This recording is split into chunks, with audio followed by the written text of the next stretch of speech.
When I was about 16 years old, I decided I wanted to start bench pressing. Seeing online that 135 was the quote-unquote minimum, I loaded up 100 pounds and nearly died under the weight. This was an extremely discouraging foray into bench pressing. Fortunately, however, I didn't have a lot of quit in me. I really wanted to bench 225 like all the influencers back then were doing. And yeah, when I was younger, 225 was an impressive number. Crazy how things have changed.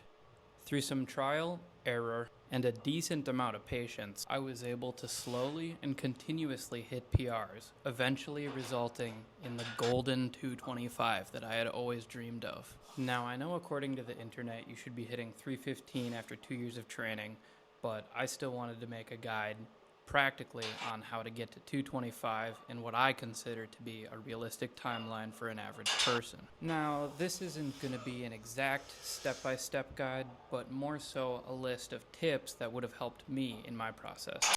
Tip number 1 is what I think one of your main focuses should be: consistency and weekly volume.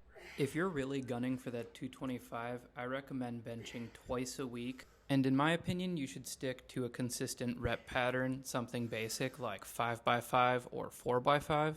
The journey to 225 is surprisingly simple as far as technical stuff goes, but you do have to stay consistent. Another thing I'll touch on is body weight. If you're a particularly thin, spindly dude like I was, increasing your body weight, bulking a little bit, will help you a lot along this process. There are tons of YouTube videos about how to bulk in a healthy and easy way, and I would recommend searching around for them if that's something you're struggling with especially. Now, something that I didn't catch on to but I should have started right away alongside my bench training is arm training. The bench press does a lot for your shoulders and chest especially, but it really doesn't do as much for your arms. So isolating them and hitting them hard with progressive overload will absolutely help your overall strength on the bench. If you're not super advanced in your training yet, you don't really gotta be a rocket scientist with your arm workout, but I would recommend looking up a few movements for your triceps and biceps and really hammering them. Also consistently. Now, I've got a little bit to say about my next tip. I would highly recommend utilizing leg drive as best you can.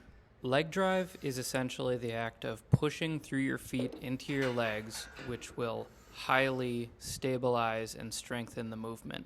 Now, you can see in this video, I'm actually struggling quite a bit with it. You should not be like me. You should be firm and planted the whole time. Part of this is me not being disciplined on this set, but another part of it is something that a lot of people don't really think about, and that is the height of your bench. Mine is 21 inches, which for me is way too high, and it's too high for most people. If you're buying your own bench for a home gym, I would recommend something around 17 inches from the floor to the top of the bench. Having a bench closer to the floor is going to make it way easier to generate leg drive, and it's why I'm going to be spending some money to upgrade mine soon. Oftentimes, commercial gyms will have benches at the correct height, but if you've been struggling to get leg drive, maybe try looking around for a different bench than normal. So yeah, just stick with it and don't give up. Grit and determination are the most important ingredient beyond all of these tips. I know you can do it. Good luck.